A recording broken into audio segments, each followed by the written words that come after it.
El acta de la sesión número 128 se da por aprobada por no haber sido objeto de observaciones.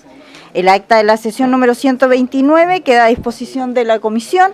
Nuestro querido secretario dará lectura a la cuenta. Muchas gracias, estimada presidenta.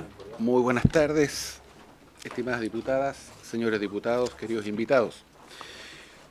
En esta oportunidad, presidenta, hemos recibido 5 documentos. Una nota de Policía de Investigaciones de Chile, quien informa que su director general no podrá asistir a esta sesión debido a que debe desplazarse a las zonas afectadas por los megaincendios forestales en Ñuble y Biobío para monitorear el despliegue institucional.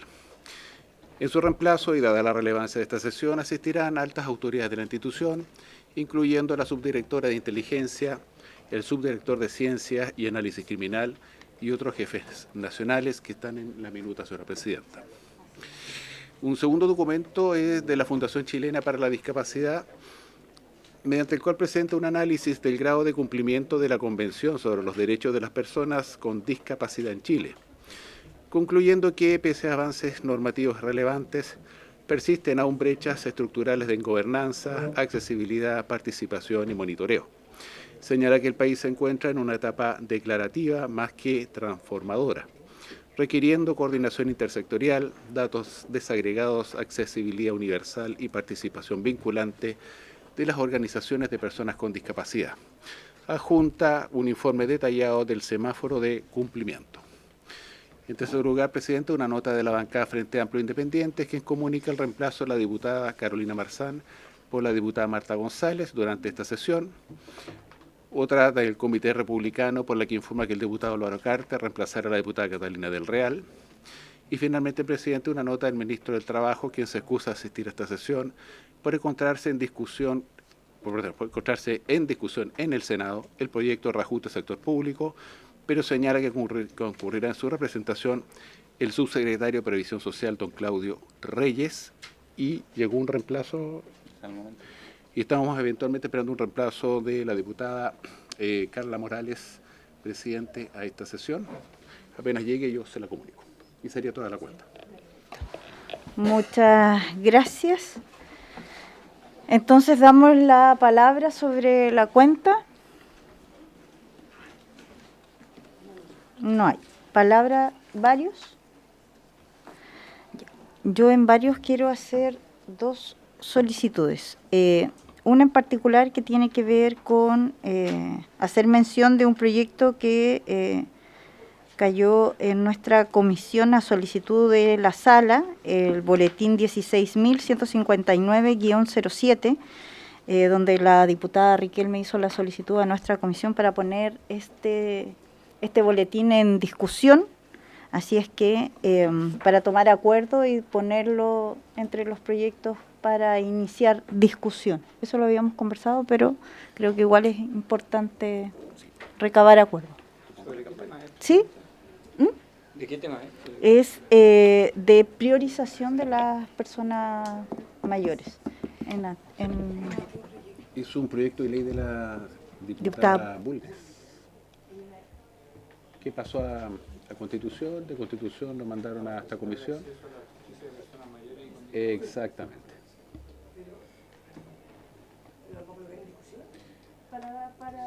Va a ser la última sesión de la próxima semana, febrero. Sí. ¿Habría acuerdo? Soy autor del proyecto. Muy bien. Entonces contamos con el acuerdo del diputado. Exacto. Oh, ya, vamos a tomar acuerdo. Muchas gracias.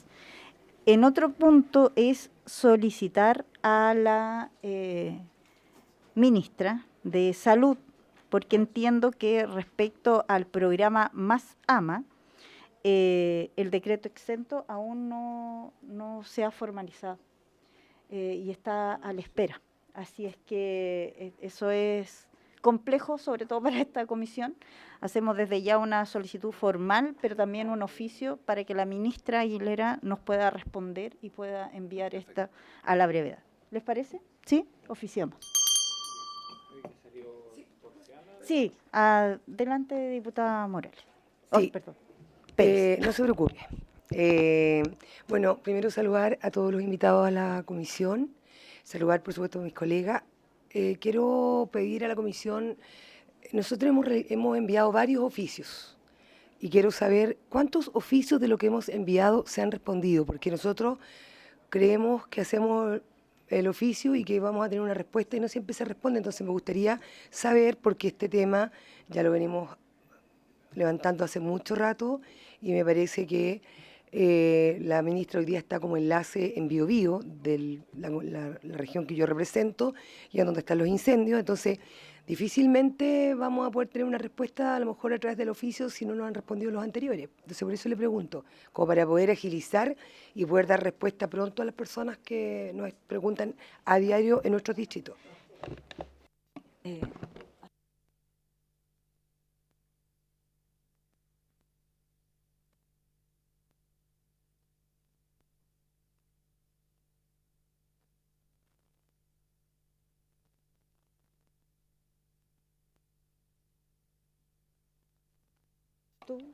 ¿Sí?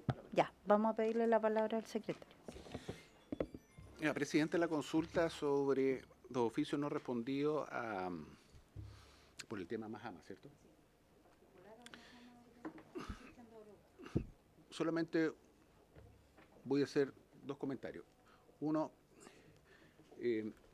recordar de que los organismos públicos o instituciones públicas no tienen una obligación legal de responder los oficios.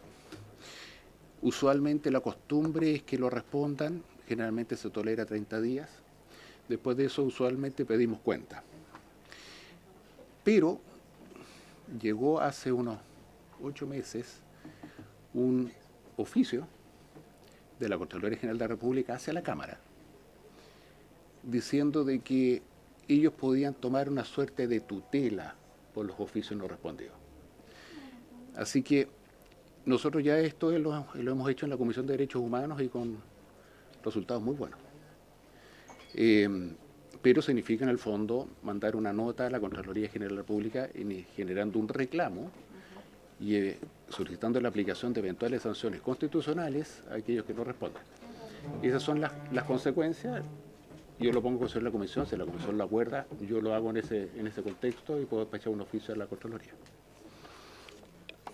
Creo que por las reiteradas solicitudes y dada la importancia y todo el trabajo que se ha hecho de manera transversal en la comisión, donde incluso en la discusión de presupuesto llegamos a acuerdos, la diputada Rojas acá también trajo el respaldo respecto del correo que se envió para dar respaldo a lo expuesto en la discusión, pero entiendo que hoy día seguimos al debe con la ministra, entonces el decreto exento es urgente.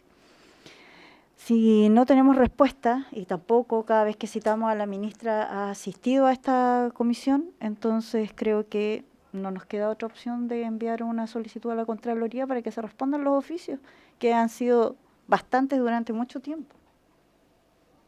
No sé, tomar el acuerdo es la opción. ¿Sí? Perfecto. ¿Habría acuerdo? Bien, se envía entonces oficio a la Contraloría.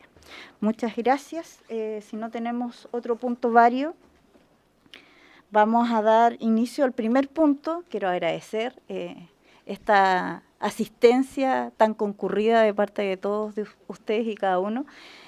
Tuve la oportunidad de encontrármelos en la Comisión de Gobierno Interior, justamente por el mismo tema, así es que es relevante y muy importante para esta comisión poderlos escuchar y ver en qué podemos ser también un canalizador o generar cierto un aporte desde nuestro rol. Así es que en base a eso tenemos para este objeto, bueno, ha sido invitado el ministro de Trabajo y Previsión Social, quien se ha excusado de asistir, eso estaba en la cuenta por motivos cierto explicados, señalando que concurre en su representación el subsecretario de Previsión Social, cierto, don Claudio Reyes, también al director de Previsión Social, don Juan José Cárcamo. Tenemos también al director general de la Policía de Investigaciones, la subdirectora de Inteligencia, asiste, ¿cierto?, de Inteligencia, Crimen Organizado y Seguridad Migratoria, la prefecta general, Consuelo Peña, bienvenida. y también subdirector de Ciencia Científica y Análisis Criminal, ¿sí? El prefecto general, don Rodrigo Fuentes. Y jefe nacional de Migración y Policía Internacional, prefecto e inspector Ernesto León. Estamos bien concurridos. Voy a nombrarlos a todos y de ahí vamos a partir con la palabra. El jefe nacional de Tecnologías de la Información y Transformación Digital, prefecto Jorge Jeff. El comisario Julio Cerda Recabarren, por allá, muy bien. La comisario Javiera Reyes, bienvenida. El subcomisario Francisco Toledo, bienvenido. Y la asistente técnico Rocío Prieto, que está presente. No, ya, perfecto. Pero era para poderlos nombrar a todos y agradecerles su asistencia. Le vamos a dar entonces la palabra primero, don Claudio. Sí, adelante. Gracias, Presidenta. Por su intermedio, saludar a los integrantes de la comisión, a los diputados y diputadas presentes. Quería hacer primero una introducción previo a darle la palabra al director del Instituto de Previsión Social. Mencionar que el caso que estamos viendo de la pensión garantizada universal tiene su precedente en la pensión básica solidaria del año 2008. Es en el año 2008 que ya se establecen ciertos requisitos, primero para la concesión y posteriormente para la mantención de la pensión básica solidaria. Entre otros requisitos, aparte de tener un registro social de hogares, hoy día dentro del 90% de la población más vulnerable, se encontraba el requisito de residencia, que es el que nos lleva a la situación que vamos a analizar. Y ese requisito de residencia establece que las personas, para poder acceder y mantener después la pensión básica solidaria, deben tener una residencia de al menos 20 años, continuos o discontinuos, y dentro de los cuales los últimos 4 continuos. Y además no salir del país durante un periodo superior a 180 días continuos o discontinuos dentro de un año calendario, ante lo cual, si hubiese cualquiera de esos incumplimientos, se debe extinguir el beneficio de la pensión señalada, la cual no se recupera sino hasta 270 días después de haber regresado al país, tener la condición de residencia, ante lo cual se puede volver a solicitar este beneficio. Digo eso porque cuando ya se creó la ley en el inicio, no existían las posibilidades de generar una corroboración del cumplimiento de esa norma. Y por lo tanto se optó por un mecanismo muy utilizado en muchas normas similares, características, que es la declaración jurada. Es decir, la persona declara que cumple con el requisito. Sin embargo, en el año 2022, a raíz de la pensión garantizada universal, la ley 21.419 cambia este concepto, ya no se acepta la declaración jurada, sino que establece una obligación para el Instituto de Previsión Social de corroborar que las personas con pensión garantizada universal, que es la que se crea con la 21.419, están cumpliendo con el requisito de permanencia en el país.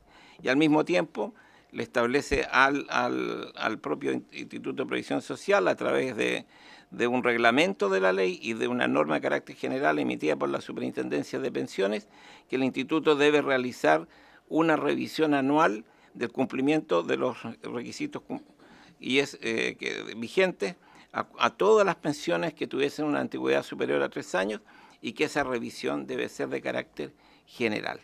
Digo eso como introducción, porque a raíz de eso quiero darle la palabra al director para que nos relate específicamente lo que ocurrió en este caso.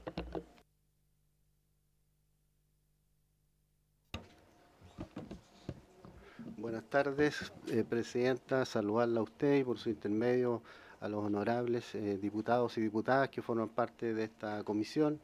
Agradecer por la invitación, porque esto nos permite esclarecer una situación que fue de público conocimiento y es bueno tener una visión objetiva y real de los hechos aquí ocurridos. Para eso traje una pequeña presentación. No sé si avanza. Aquí. Acá. No. Algo pasó acá. A ver si me puede ayudar. No me corrió. Con el del lado derecho. Ahí.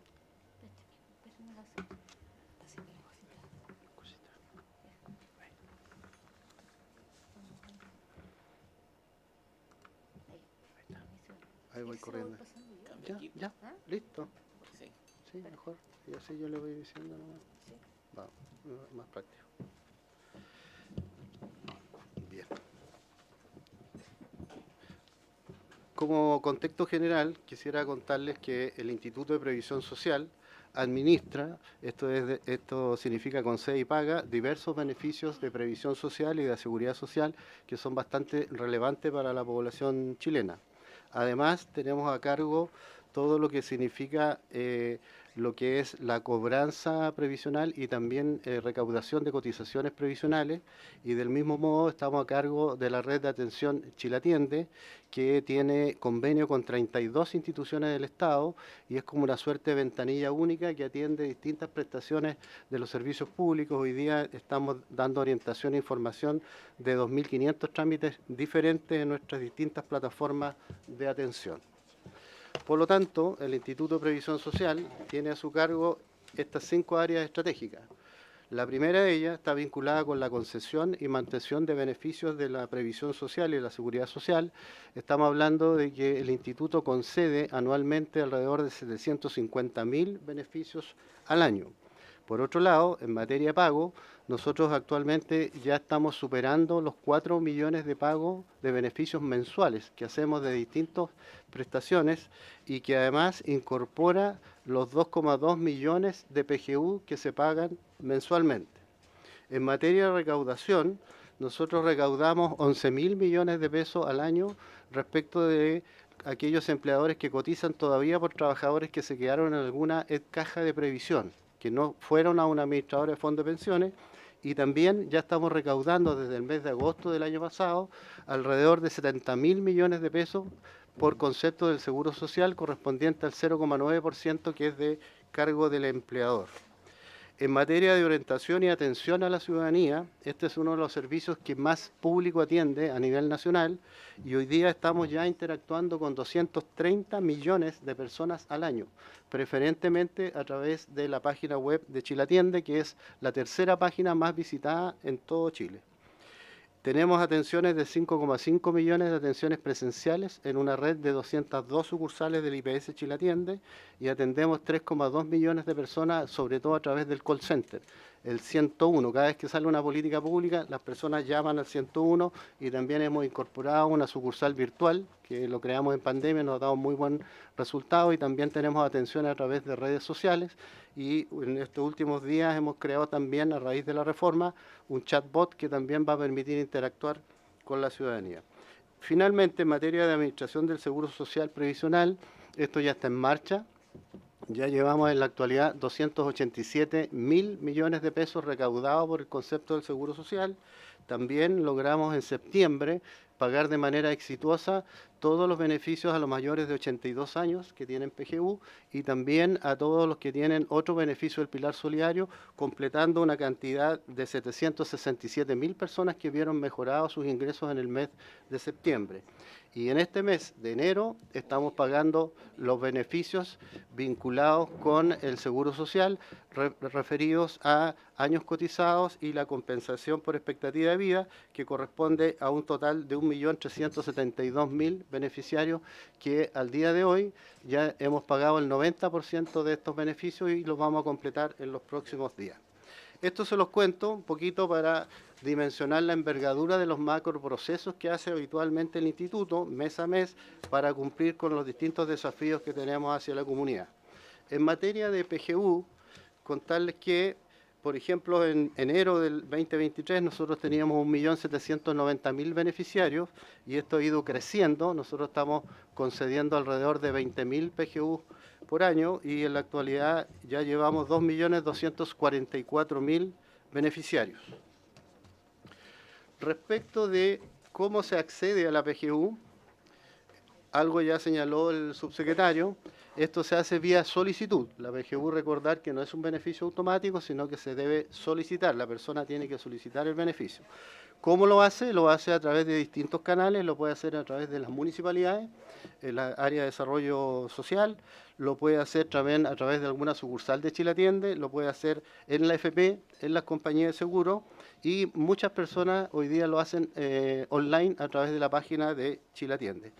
Para eso claramente hay que tener los requisitos, 65 años o más, pertenecer al 90% de más bajo ingreso, tener la residencia de 20 años en Chile, que se toma de los 20 años de edad hasta la fecha de la solicitud, y también, como decía el subsecretario, tener la residencia los últimos 4 de los 5 años, y no tener una pensión autofinanciada que supere el 1.252.000 pesos. Esos son los requisitos. Cuando la persona solicita el beneficio, nosotros vamos a distintas fuentes de información a buscar los datos que son necesarios para definir el puntaje de focalización previsional, que se llama PFP. Si la persona tiene un PFP inferior a 5.000, califica para la PGU, y para eso, por lo tanto, nosotros interactuamos permanentemente con Impuesto Interno, con el Registro Civil, con las superdimensiones y otros organismos. Esto todo se desarrolla durante 30 días máximo y ya se concede el beneficio y sale a pago. El pago lo estamos haciendo hoy día mayoritariamente a través de transferencia electrónica. El 80% de nuestros pagos en total lo hacemos vía transferencia electrónica. La mayoría de las personas ya tienen la cuenta RUT, sobre todo, que es bien utilizada, y solo el 20% lo hace de manera presencial. Respecto de lo que nos convoca, del proceso de la PGU, de la revisión, así como el IPS tiene la misión, ¿cierto?, de conceder y pagar, también tiene la misión de revisar la mantención. Esto se hace mensualmente y se hace anualmente. Para eso, el mismo cuerpo legal, la 21.419, establece que es una obligación del IPS hacer esta labor, y también hay un reglamento, el 52, y hay una norma de carácter general, la 319, que más adelante me voy a referir, que es la que da sustento a esta labor que habitualmente hace el instituto. No es algo que lo hizo ahora, sino que es parte de sus tareas, y para eso tenemos que interactuar con todas esas instituciones para ir a buscar información sobre si las personas mantienen o no el beneficio. Existen hoy día vigentes 25 causales que pueden extinguir una PGU. No es solo la residencia, hay otras más, y las más usadas son obviamente por fallecimiento del beneficiario y también por la pérdida de focalización, fundamentalmente cuando cambian los ingresos de las personas. Ahora, respecto del requisito de residencia, que es el tema que es objeto de esta reunión, contarles que la propia ley, la 21.419, establece claramente que el instituto deberá extinguir aquellos PGU para aquellos casos de que los beneficiarios hayan salido más de 180 días continuos o no durante un año calendario. Es más, en la norma de carácter general, la 319, establece claramente esta misma facultad, pero también agrega que el instituto debe hacer una revisión anual para todas aquellas PGU que tengan más de 3 años desde la concesión. Es obligatorio hacer una revisión del stock completo. Y esto no se había hecho nunca, porque la propia ley establece, la propia norma, que esto se debía hacer, la primera de ellas, dado que esta ley es del 2022, se debía hacer el 1 de febrero del 2025. Y eso es lo que ocurrió estos días, que por primera vez se hace una revisión al stock completo. Ahí les voy a explicar cómo lo hicimos, la siguiente.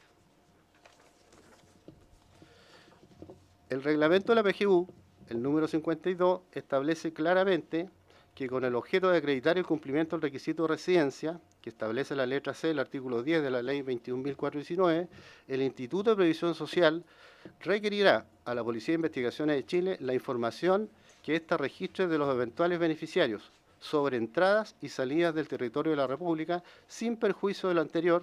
Los solicitantes del beneficio de la pensión garantizada universal podrán acreditar el cumplimiento de dicho requisito mediante otros medios de prueba. ¿Qué quiere decir esto? Que el instituto, para tomar esta medida, tiene que recurrir a la información de la BDI, pero también da la posibilidad de que si un usuario considera que no está de acuerdo con esa información, tiene el derecho, ¿cierto?, a presentar algunos mecanismos para demostrar lo contrario. Para eso nosotros tenemos un convenio vigente con la PDI a contar del año 2020.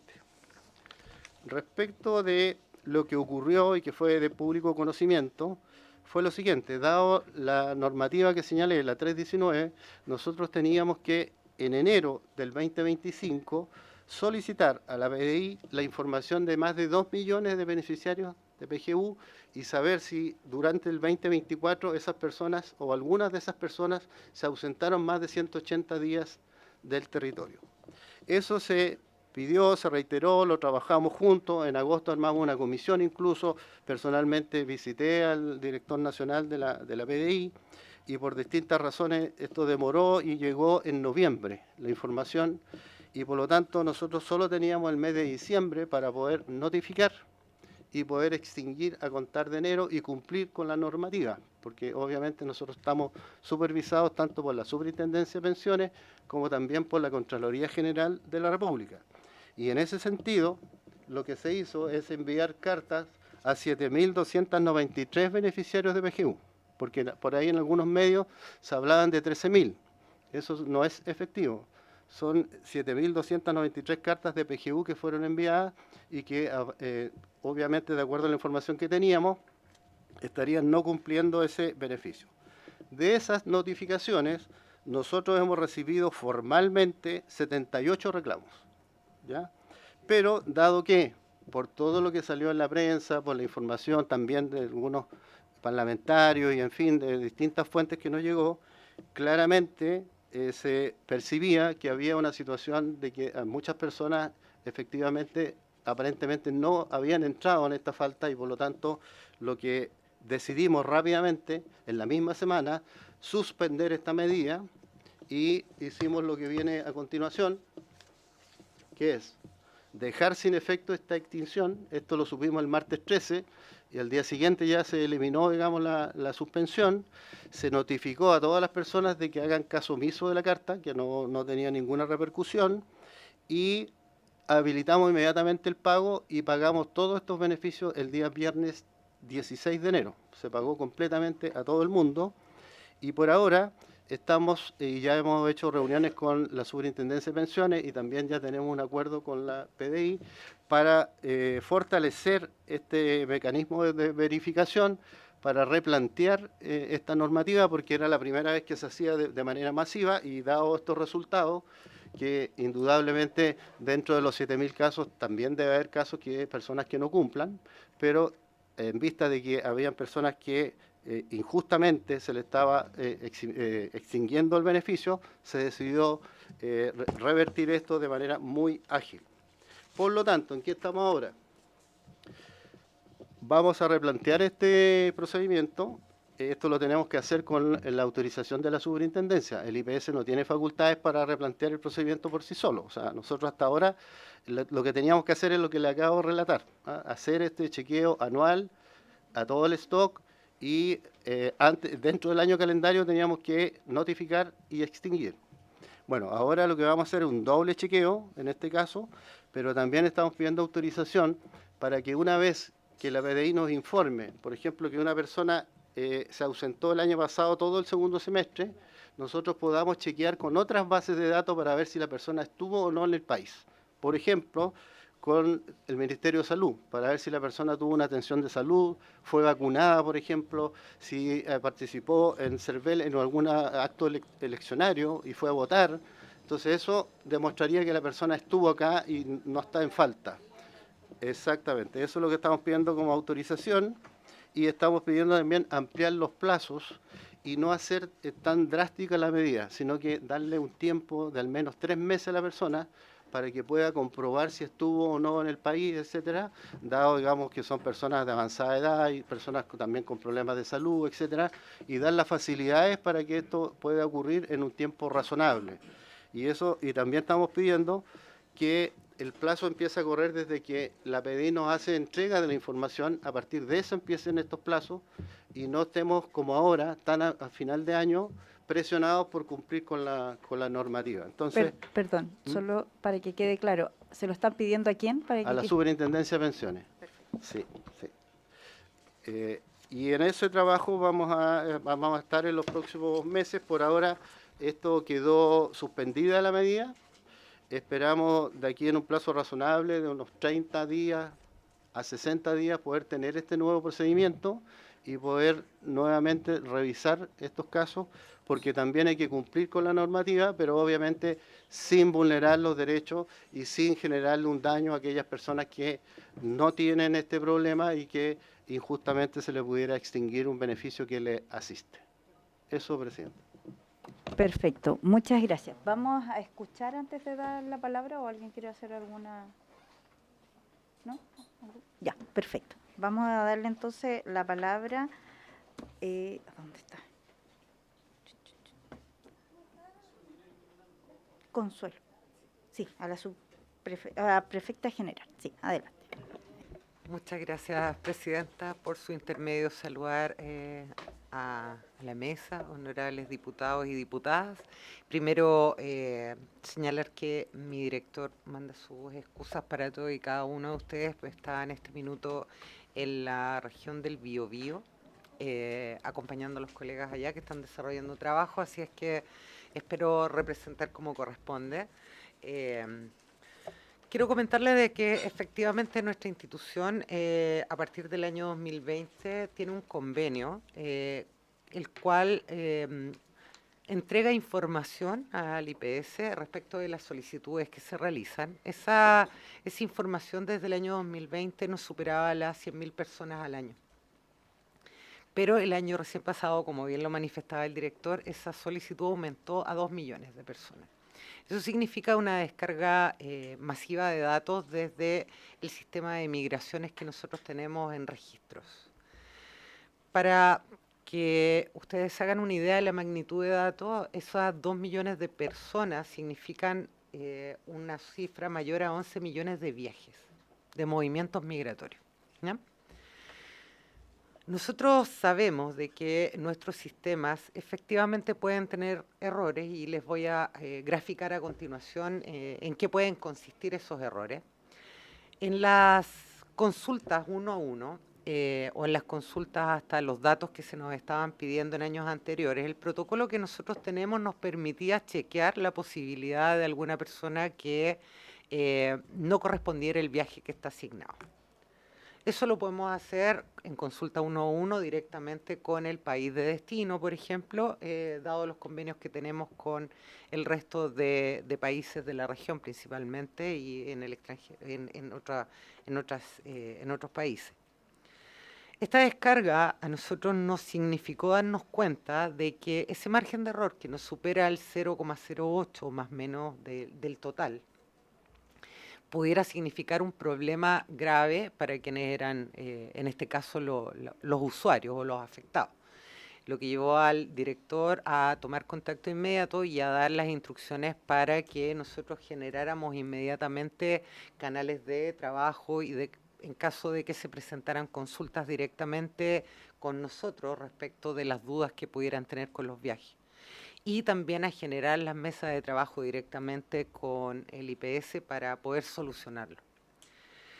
En ese sentido me gustaría explicarles de que el estrés que se generó en los sistemas respecto a la cantidad de datos nos llevó a darnos cuenta de que nuestros protocolos no estaban siendo suficientes en un número tan elevado, porque nos pasa de que, por ejemplo, el sistema integrado que nosotros mantenemos con Argentina, en específico en el Paso Libertadores, la forma de registro de los sistemas que tiene Argentina versus el que tenemos nosotros, no nos da un paso de uno a uno.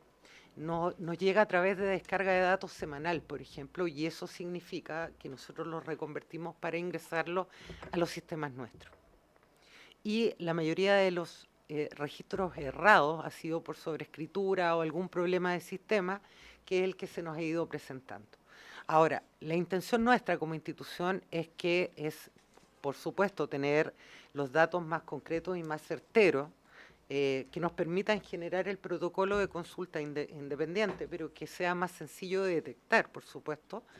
Y en ese sentido, entendiendo también de que nosotros no podemos influir en los sistemas que tiene Argentina, lo que llegamos a acuerdo y se está trabajando es en un desarrollo que está realizando personal de la institución que nos permita tener el registro el registro que sea certero en cada una de las avanzadas de nuestro país y además que nos permita la integración de los datos de los sistemas de las otras nacionalidades en forma directa y uno a uno. Eso está en desarrollo, está realizado por funcionarios de la institución y está en una fase en la que se debería comenzar en marzo ya en la instalación y de algunos de los pasos fronterizos como mecanismo de prueba. Por eso es que me acompaña también el jefe nacional, que es quien ha estado más estresado que el sistema estos últimos días, pero con la idea de que esto funcione. Sobre todo teniendo en consideración de que alguien pudiera verse afectado por los datos que nosotros tenemos la obligación de tener. Así es que dar a conocer a la mesa que efectivamente, y por su intermedio, Presidenta, la institución está preocupada de eso, por eso se han generado las mesas de trabajo y por supuesto que esta descarga tan enorme respecto de los datos anteriores que eran solicitados nos llevó a darnos cuenta también de que pudieran tener un error. Como le digo, es muy mínimo respecto al número total, pero de todas maneras pudiera significar evidentemente un problema para alguien y eso es lo que nosotros no queremos.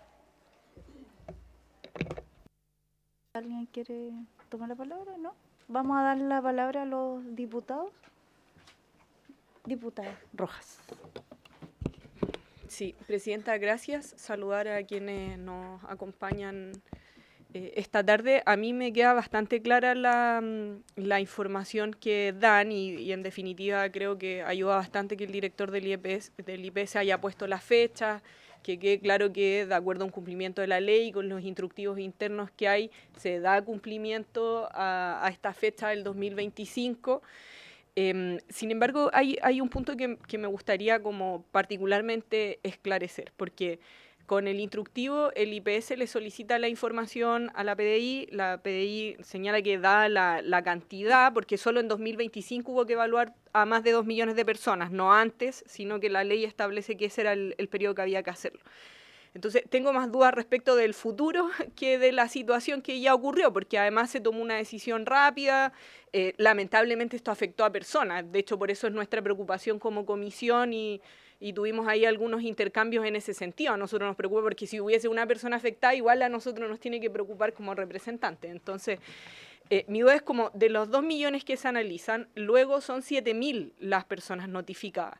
Entonces, respecto del procedimiento futuro, la revisión debería ser sobre ese número, sobre el número que queda finalmente como de personas que podrían haber incumplido los 180 días estando fuera del país. Digo que no es necesariamente sobre los 2 millones, sino sobre las personas que en este caso se les envió la carta. Entonces, pregunto si para este procedimiento en específico se va a revisar nuevamente a los más de 2 millones o se va a focalizar respecto de los 7.000 que fueron notificados. Y cuando haya que volver a hacer esto, también como porque el porcentaje de error, hoy hay 70 reclamos formales. Entonces, y tal como se señaló aquí, también dentro de esas 7.000 personas que fueron notificadas, hay casos en los que a lo mejor sí hay un incumplimiento respecto de los requisitos que establece la ley.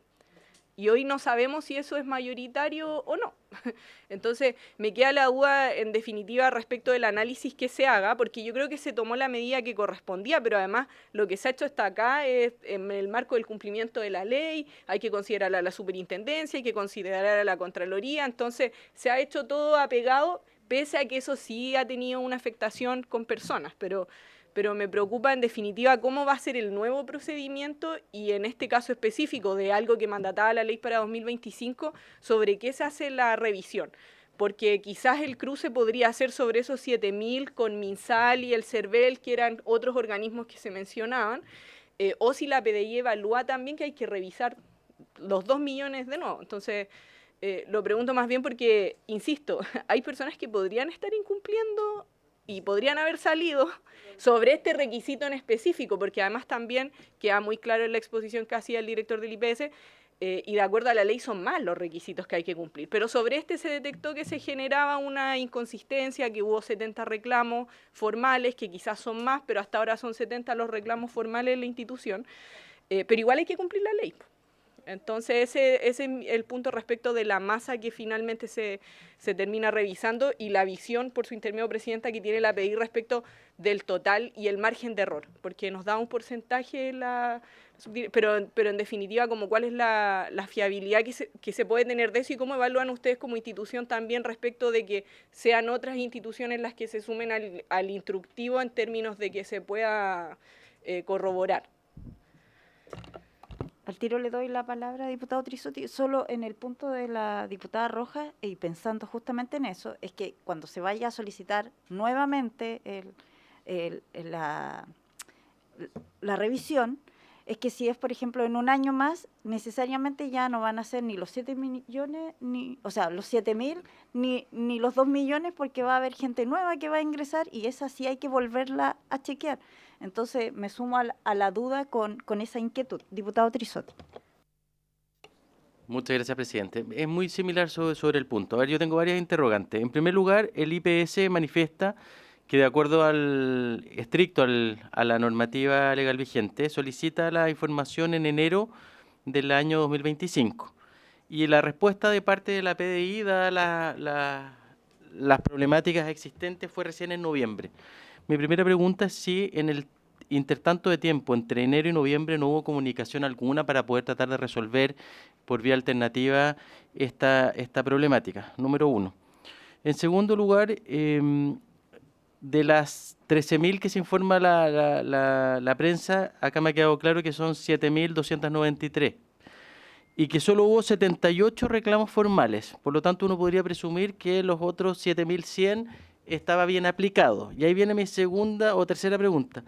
¿Quién al final toma la decisión de dejar sin efecto la extinción del beneficio? ¿Fue una decisión política de parte del propio presidente a través del propio ministerio o alguien del IPS?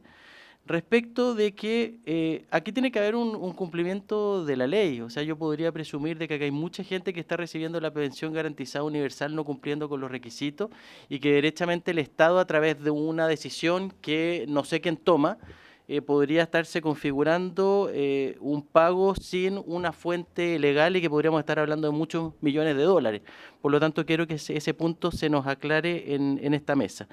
Y en tercer lugar, dentro de las vías de futuro de corrección de esto, se habla de un doble chequeo de información en la presentación que hizo usted. Me gustaría que eso se pudiera complementar con el único objetivo de que acá los filtros operen, que por supuesto que no haya ninguna persona que, cumpliendo con los beneficios, se le rechace o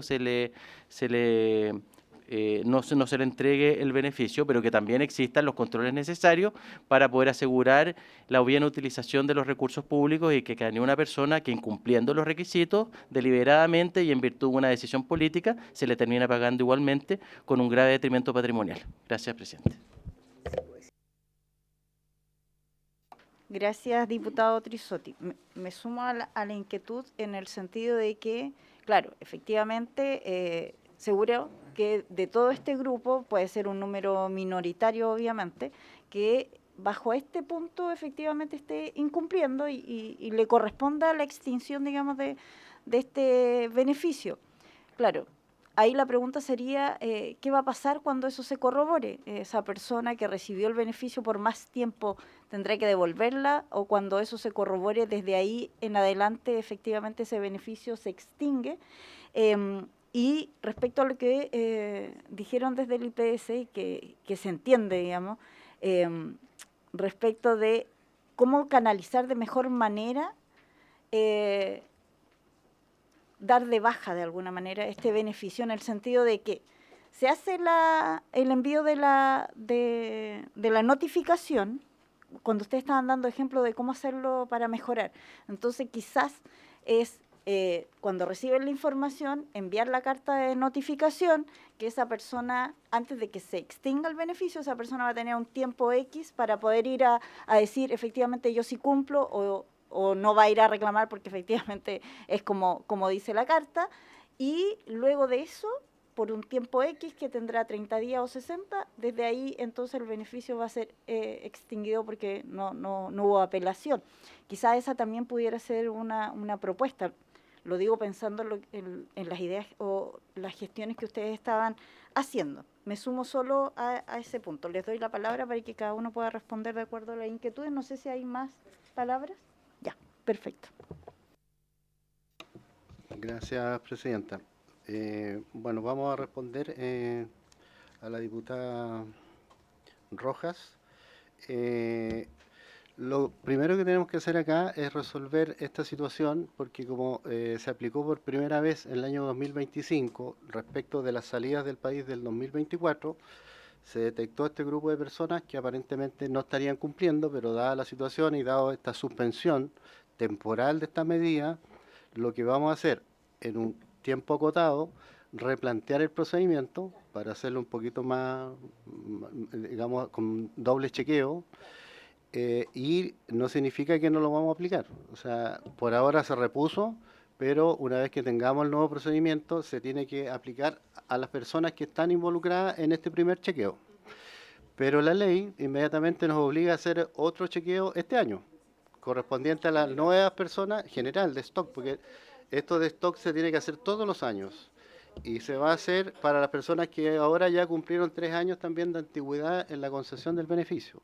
Y eso obviamente nos va a llevar un poco más de tiempo, pero ya lo vamos a hacer con este nuevo procedimiento, de manera de acotar el margen de error. Pero de ninguna manera esto significa de que las personas que están incumpliendo van a quedar incumpliendo siempre. O sea, esto se tiene que resolver. No podemos saber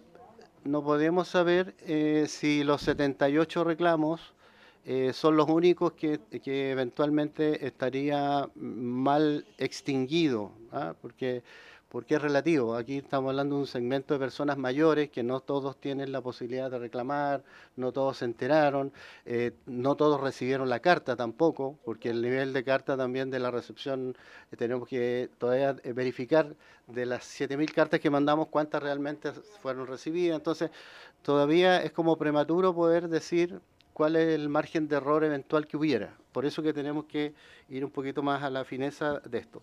Pero de todas maneras aquí la tarea que tenemos que hacer es resolver el tema y como dice el diputado Trisol, nosotros tenemos que también cumplir la normativa, o sea, no se puede no cumplir. Respecto de si esto, cuando la persona se detecte finalmente cuáles son los que están incumpliendo, si van a tener que devolver ese dinero o no, hoy día ahí está todavía por resolver. ¿En qué sentido? Que de acuerdo al criterio de la Contraloría, sí deberían devolver. O sea, detectada la situación, uno debería ir y tomar el periodo desde que está incumpliendo, sacar la cuenta y generar una cobranza prejudicial y judicial. Pero estamos haciendo una consulta a la superintendencia para ver, digamos, cuál es si solo se extingue o hay que ir por esa cobranza. Eso está todavía por resolver, pero hasta ahora el primer criterio que definió la Contraloría es hacer la cobranza, ¿ya? Y el doble chequeo que plantea, bueno, eso lo vamos a dejar a los técnicos, ellos saben cómo es el sistema que ellos hacen, pero en resumen es eso. O sea, primero tenemos que resolver lo que ocurrió ahora, después hacer una solicitud por el nuevo stock y aplicar un nuevo procedimiento, concordar un nuevo procedimiento que tiene que ser aprobado por la Superintendencia de Pensiones. Diputada Pérez. Diputado Trisotti, pero dos cosas.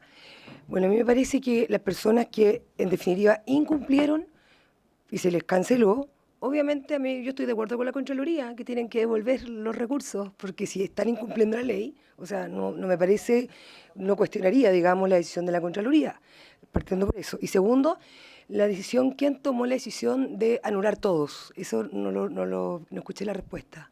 ¿Quién tomó la decisión de anular a todos producto de estos temas, digamos, que salieron a la luz pública y que salió en la prensa? Eso, gracias. Esto fue un acuerdo que se hizo con la Superintendencia de Pensiones, dado que era evidente de que habían personas que estaban que se le había extinguido injustamente el beneficio y que era de público conocimiento, correspondía indudablemente poner pausa a esta situación, pero esto no significa de modo alguno de que esto va a quedar así. O sea, este es un proceso que quedó hoy día detenido, pero que se tiene que retomar con el nuevo procedimiento ajustado para evitar, obviamente, los márgenes de error, o sea, con un filtro nuevo. Pero esto no es que se vaya, que las personas van a seguir teniendo el beneficio si es que están incumpliendo. O sea, claramente había un problema en el procedimiento porque primera vez que se hacía tan masivamente y por lo tanto para evitar cualquier situación se puso en pausa. Rápidamente tenemos que sacar un nuevo procedimiento y rehacer y extinguir aquellas que realmente hay que extinguir. Perfecto. Ahora tiene la palabra. Gracias, presidenta. Para responder, la idea nuestra es focalizar, y de hecho ya lo estamos haciendo, principalmente en esos 7.000, que tiene que ver con nosotros poder dar una respuesta pronta y oportuna. La idea es acelerar, pero también con la certeza absoluta. Esos 7.000 a nosotros nos permiten la consulta 1 a 1, que es lo que nosotros habíamos estado haciendo durante todos los años anteriores. Hasta 100.000 nos permitían 1 a 1, chequear. Así es que esto para nosotros no trae mayor complicación.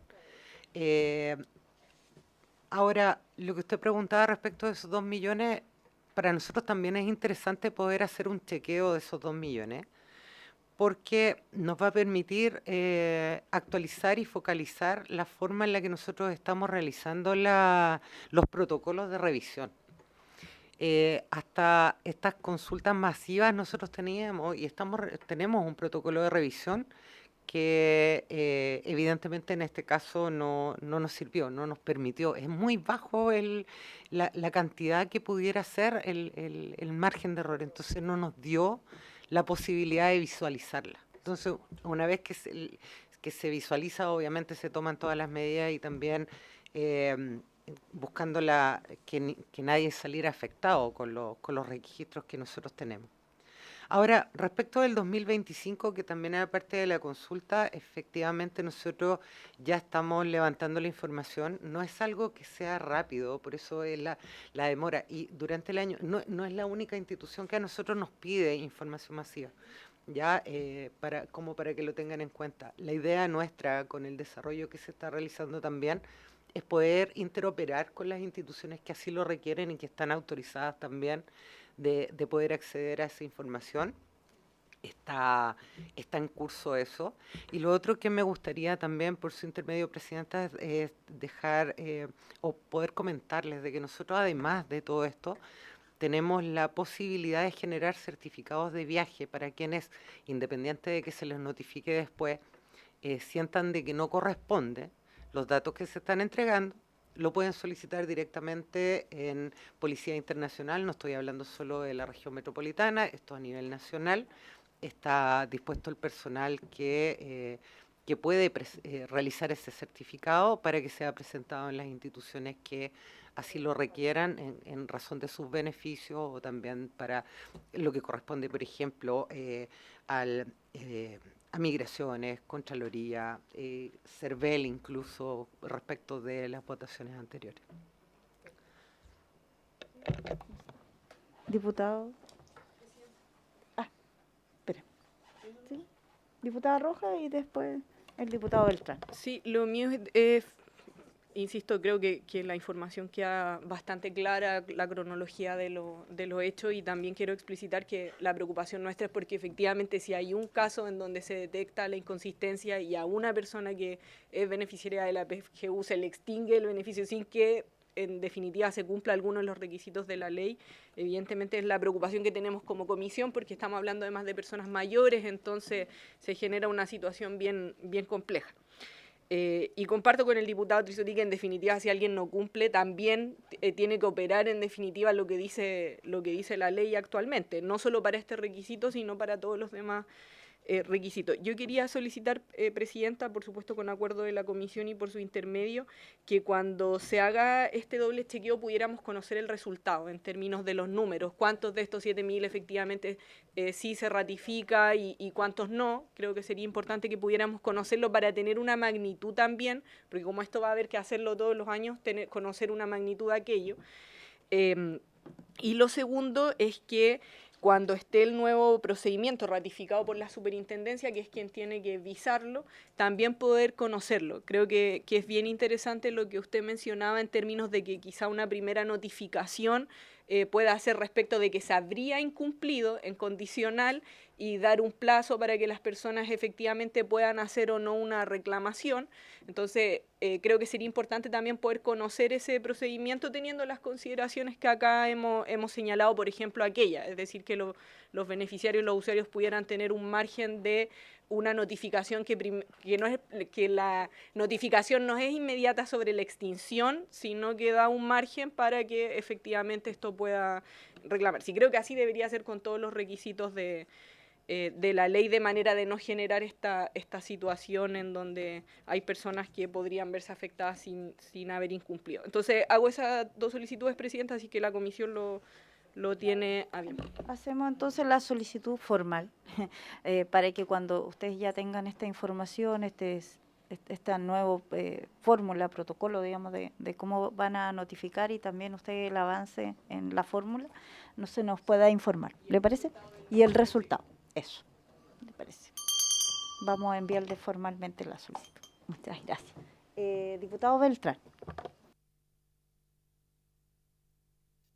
Muchas gracias, Presidenta. Saludo por su intermedio a los invitados y particularmente quisiera destacar el gesto de la Policía de Investigaciones. ¿Por qué razón lo quiero destacar, Presidenta? Porque efectivamente demuestra una vez más que es una de las instituciones más sólidas y de prestigio en nuestro país. El hecho que estén las más altas autoridades dando a conocer todos los estudios, dando a conocer las acciones que han tomado, demuestra una capacidad profesional y una preocupación. Yo quería dejarlo la constancia en esta comisión porque creo que es importante valorar y reconocer cuando se hacen bien la labor y sobre todo cuando vienen las más altas autoridades de la Policía de Investigaciones a esta comisión. Eso, Presidenta, gracias. Muchas gracias. Bueno, nos sumamos, y supongo que de manera transversal, porque creo que es necesario. A veces nosotros solicitamos respuesta, información, no siempre viene y hoy día ahí agradezco al diputado Beltrán que haga que los destaque, digamos, y se lo agradecemos. No sé si alguien más tiene algún punto. ¿Sí? Adelante. Tiene la palabra. Presidenta, sí, por su intermedio, un último comentario final, que yo creo que es importante. Cuando se estableció la ley 21.419 y estableció esta obligación de aplicar una revisión periódica, anual, general, que después con un reglamento señala que la PDI debe proveer la información, la verdad es que nunca se tuvo en presencia o en mente los recursos que esto demandaba. Entonces, mi comentario o sugerencia es que cada vez que establezcamos estas revisiones periódicas de esta ley o de otras que se están surgiendo, quiero mencionar, por ejemplo, la Ley Nacional de Cuidado está estableciendo un registro y alguien tiene que ir a ver que ese cuidado y ese cuidador existen, y eso, entonces, que lleven acompañado con los recursos necesarios para poder implementar los sistemas que esto requiera. O sea, uno dice relativamente fácil interoperar, pero interoperar es desarrollo, es software, es horas profesionales, y eso tiene que estar en un informe financiero que muchas veces está ausente. Gracias, Presidente. Bueno, creo recoger y coincidir plenamente, porque créanme que cada vez que hemos hecho discusión, no solo en esta comisión, sé que varios de nosotros, cuando hablamos de levantar leyes, efectivamente la falencia está en el recurso. Y esa es una discusión permanente, o sea, muchas leyes pueden sonar incluso declarativas porque después en la labor no hay recursos y hay que hacer un sobreesfuerzo y al final eso puede terminar incluso en perjudicar, ¿cierto?, al propio beneficiario que se está levantando, como usted bien lo cuenta hoy día en la ley de cuidados. Así es que eso por lo menos ha sido una de nuestras prioridades, lo hemos dicho en bastantes discusiones, y eso al parecer es una debilidad del Estado, así es que espero que eso se siga manteniendo, esa solicitud desde esta Cámara de Diputados. Muchas gracias por su apreciación. Bueno, si no tenemos otra indicación, otro comentario, quiero agradecerles a todos. Gracias por estar aquí, por venir a responder y también por recibir estas inquietudes y propuestas que espero también puedan ser acogidas para poder ayudar, ¿cierto?, en estas nuevas fórmulas o propuestas de hacer, de levantar el conocimiento real de aquellas personas que hoy día incumplen y que puedan estar haciendo usufructo de un beneficio tan deseado por tantas personas. Muchas gracias. Habiéndose cumplido, vamos a pasar por este punto, nos toca el segundo punto. Adelante.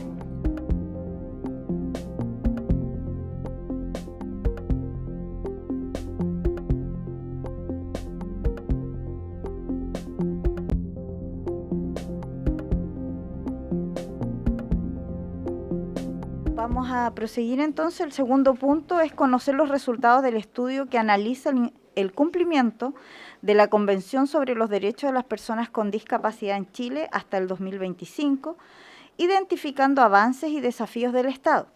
Asisten por la Fundación Chilena para la Discapacidad el director ejecutivo de la Fundación Chilena para la Discapacidad, Matías Poblete Sandoval, bienvenido, y la directora general de Incidencia y Cooperación, Catalina González, bienvenida. Vamos entonces a darle la palabra, no sé quién va a partir.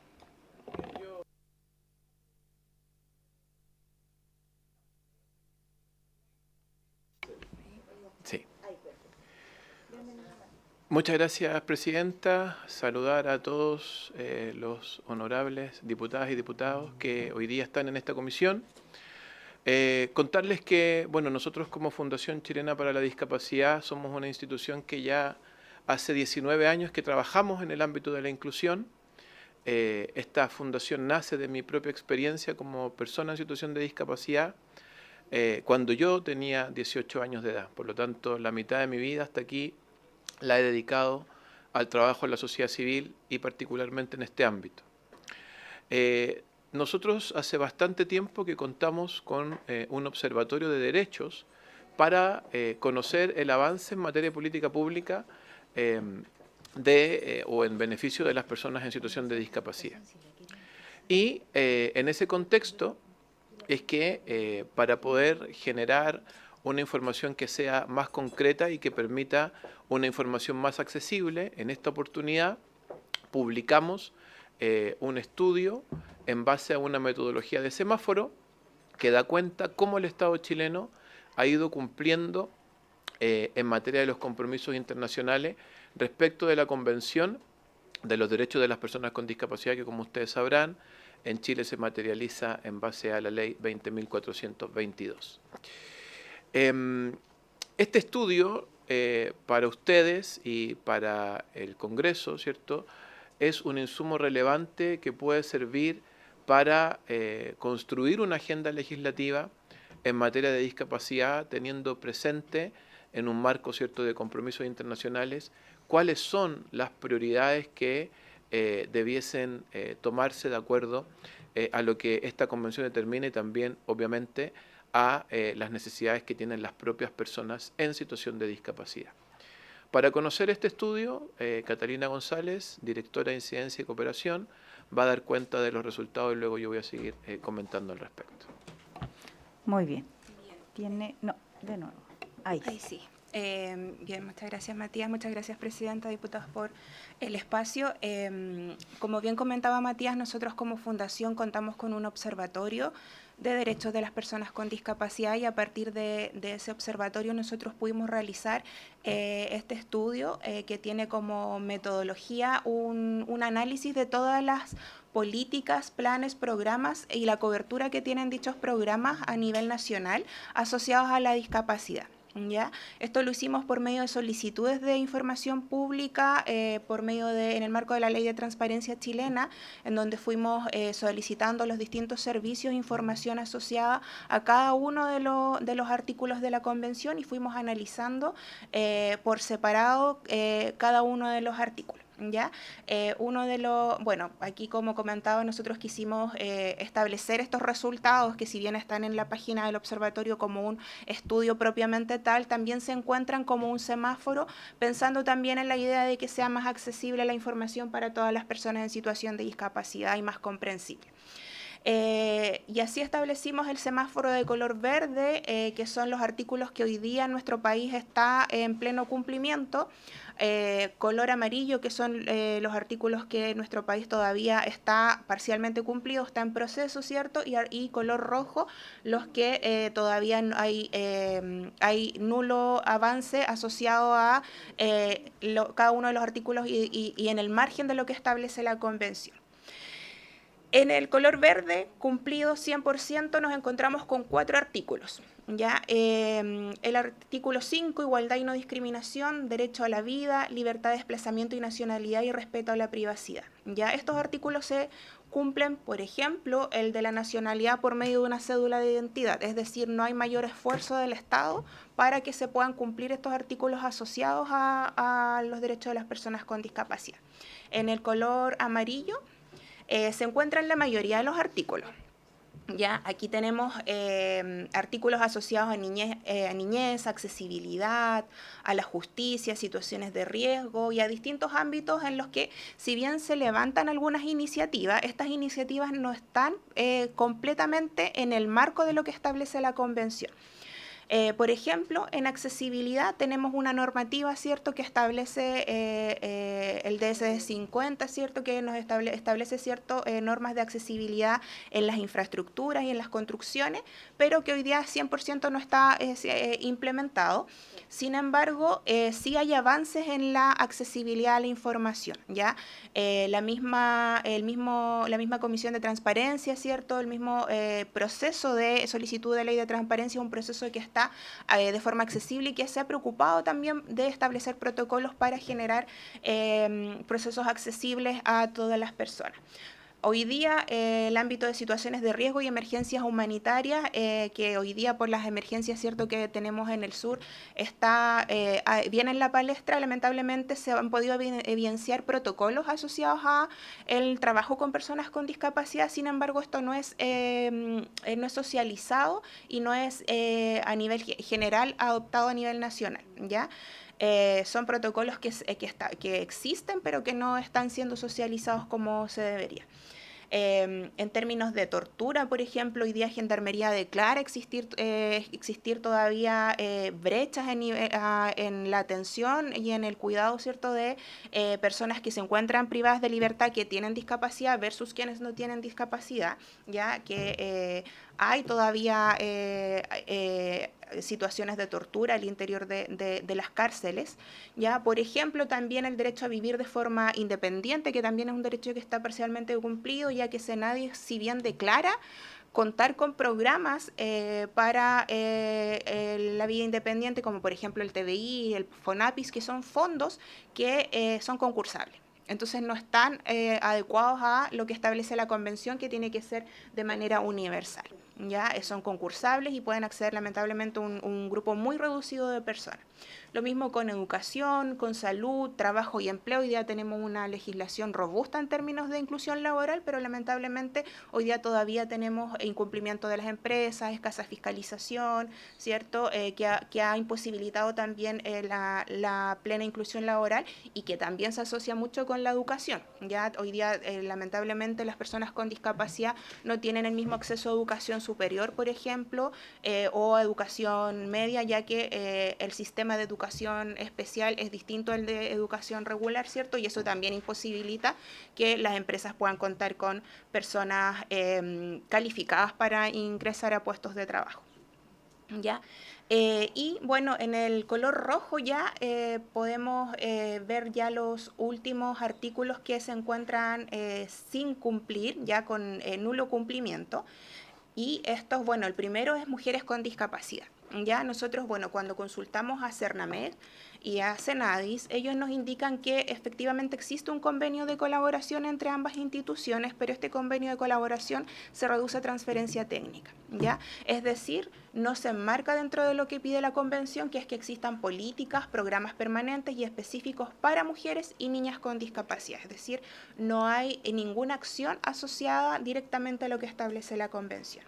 El siguiente artículo que no está cumplido es el de la toma de conciencia. Y aquí Senadis nos indica que se han hecho acciones de sensibilización, que es distinto a las acciones de concientización. Solamente acciones de sensibilización esporádicas, cuando la convención lo que pide es que sean acciones de concientización enmarcadas en una política pública, que sea sostenida, que tenga alcance nacional, que sea coordinada y que tenga procesos también de evaluación como toda política pública. La siguiente es el artículo 12. ¿Presenta? Sí. Perdón, solo una interrupción. En la legislación comparada, en la anterior creo que era, sí, ¿qué acciones de concientización se pueden realizar por parte del Estado? O quizá, o lo dejo planteado quizás para que me lo contesten después, pero ejemplos. Sí, lo vamos a contestar al final de la presentación. Gracias. Ya, el siguiente.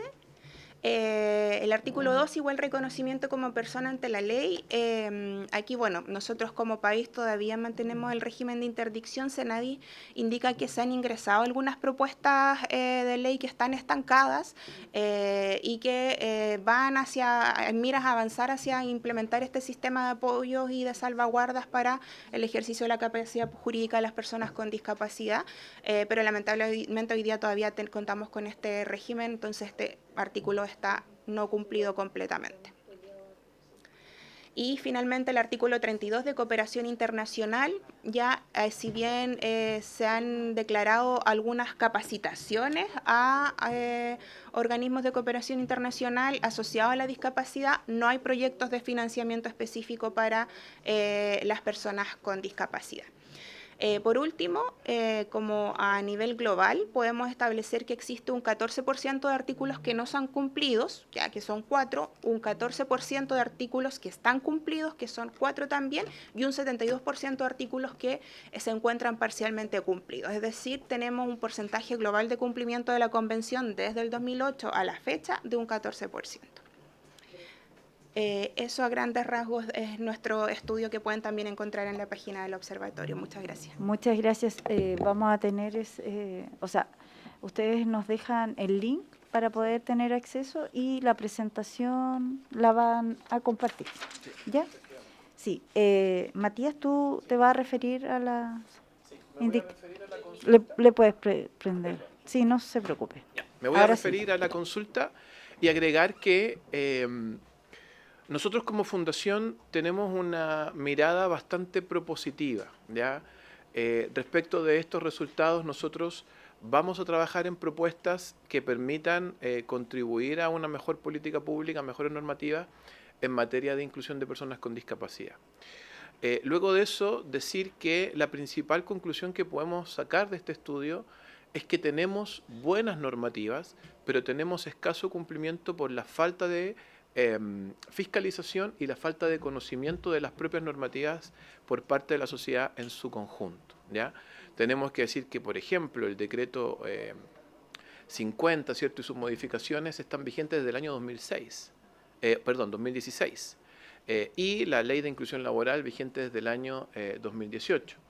Entonces, tenemos normativas que nos permitirían eventualmente tener mejores resultados, mejor calidad de vida para las personas en situación de discapacidad, pero esa normativa tiene escaso cumplimiento. Contestando la pregunta que se nos hacía, existe la posibilidad de generar instancias de toma de conciencia que no irroguen gasto fiscal, que eso es una de las grandes dificultades que muchas veces tiene la normativa, como por ejemplo, recuerdo, sin analizar la legislación comparada, pero recordando algunas iniciativas de ley, como por ejemplo de considerar el mes de la discapacidad, ¿ya? Sabemos que el 3 de diciembre es el Día Internacional de la Discapacidad, pero establecer que exista un mes de la inclusión de las personas con discapacidad o una instancia, una semana, ¿cierto?, ayudaría a que sistemáticamente existiese un espacio de reflexión, ¿cierto?, sobre esto que es la toma de conciencia, ¿ya? Ahí podría haber un espacio adecuado, ¿cierto?, y lo mismo probablemente a través de otras iniciativas, establecer, ¿cierto?, algunas actividades en los establecimientos educacionales y en otras instituciones, ¿cierto?, donde se pueda reflexionar, conocer, aprender, incluso solo conversar de lo que implica, ¿cierto?, alguna condición de discapacidad. Y, por último, respecto de lo que es la capacidad jurídica, hay un proyecto que avanzó mucho, que creo lo patrocinó el actual senador Cruz Coque, en materia de capacidad jurídica, ¿ya? Ese proyecto de ley, bueno, fue publicado ampliamente en la prensa y fue muy criticado por abogados civiles, ¿cierto?, porque es complejo establecer un asunto intermedio entre lo que es la interdicción y lo que propone la Convención. Pero era algo bastante avanzado y que pudiese tener buenos resultados si es que a lo mejor se retoma con algunas indicaciones, ¿ya? Por último, señalar que nuestro país es uno de los países a nivel de América Latina y el Caribe con mayores avances en materia de inclusión de personas con discapacidad. Ya hoy día estamos hablando de un 14% de cumplimiento global, ¿cierto?, en nuestro país, pero nuestro país es hoy día un ejemplo para muchos países de América Latina, incluso del Caribe, respecto de lo que es incluir a personas en situación de discapacidad, para que eso también quede como un antecedente, Presidenta. Muchas gracias. Perfecto. Muchas gracias. Yo tuve la oportunidad de conversar con ustedes antes y creo que, como también se los dije, es necesario mantener esta conexión, esta buena relación con la comisión. Espero que esta sea la primera, pero no la única vez que la comisión pueda escuchar y pueda quizás incluso avanzar respecto de esta información tan relevante que han recabado ustedes con levantar, digamos, ¿cierto?, la inquietud y la información para poder mejorar y avanzar desde ese 14% que hoy día tenemos de cumplimiento. No sé si algún diputado. Sí, diputada Rojas, perdón, no la había visto. Sí, primero, bueno, agradecer la presentación. Soy la diputada Camila Rojas, por si acaso. Presidenta, quería hacer una propuesta porque creo que es un trabajo bien valioso el que se ha hecho. Nosotros estamos al final de este periodo legislativo, entonces creo que sería importante poder sistematizarlo y compartirlo con la comisión que va a asumir desde el 11 de marzo, en el sentido, sobre todo como mirando el semáforo de cumplimiento y lo que está en rojo, ¿ya? Como estas 4 temas que están muy al debe, porque, bueno, uno de ellos que tiene que ver con el reconocimiento como personas ante la ley, por ejemplo, que está todavía lo de la interdicción, es algo que derechamente nos atañe en términos del legislativo. Entonces, creo que al menos esas 4 asuntos que están en rojo, que es la toma de conciencia, que es el reconocimiento como personas iguales ante la ley, que es la cooperación internacional y lo de las mujeres con discapacidad, creo que sería interesante que nosotros pudiésemos hacer cierto informe en consideración a cuáles son temas que requieren, por ejemplo, del patrocinio del Ejecutivo versus aquello en que pudiese avanzar la Comisión sin esa necesidad, pero para darle cierta urgencia desde la Comisión. Esta es una comisión que sesiona toda la semana y es posible ver proyectos que no vienen del Ejecutivo. O sea, en un momento estuvimos muy ocupados en la ley de envejecimiento, pero luego hemos visto varias mociones, entonces creo que sería un aporte que la comisión actual pueda hacer ese traspaso en términos de estas son las prioridades en el campo de la situación de discapacidad, y hay un informe, entonces que pudiesen quizás partir con esa base y usted y en sus buenos oficios pudiera hacer también esa gestión con quien vaya a presidir la comisión, pero que dejemos una especie de informe, algo cortito, que puede trabajar la Secretaría en base a este mismo informe, como decía, con aquellas medidas que son más propias del legislativo sobre todo y que se pudiese, por lo tanto, colaborar de esa forma. Sí, muchas gracias. Sí, obviamente la idea es, así como los hemos recibido a ustedes, yo conversaba con Matías que en algún minuto también vino una persona a exponer una situación particular, justamente hablando de la interdicción. Ella contaba la historia de un primo que no podía ver porque la familia lo tenía casi ahí bloqueado y estaba el derecho de poderse ver y no, y ella nos hablaba de la interdicción en particular y bueno, de la toma de razón. Así que creo que hace mucho sentido poder traspasar. Yo también le di algunos tips extraoficiales para que pudieran mantenerse conectados y ponerle un poquito de presión a la comisión. Así es que quedamos ahí a disposición. Vamos a hacer algo aquí con la Secretaría para hacer un traspaso más bien formal a la próxima presidencia, pero obviamente vamos a seguir ahí comunicados, ¿ya? Así es que agradezco haber podido conocerlos y que pudieran estar aquí exponiendo esta información tan importante y de preocupación de los diputados de la comisión. Así es que muchas gracias. Espero volverlos a ver en esta comisión pronto. Así es que, si no tienen nada antes de cerrar, ¿sí? No sé si quieres decir algo, Matías. Solo agradecer la instancia, Presidenta, a usted y a todos los diputados y diputadas de esta comisión. Muchas gracias. Habiéndose cumplido el objeto de esta sesión, se levanta. Muchas gracias.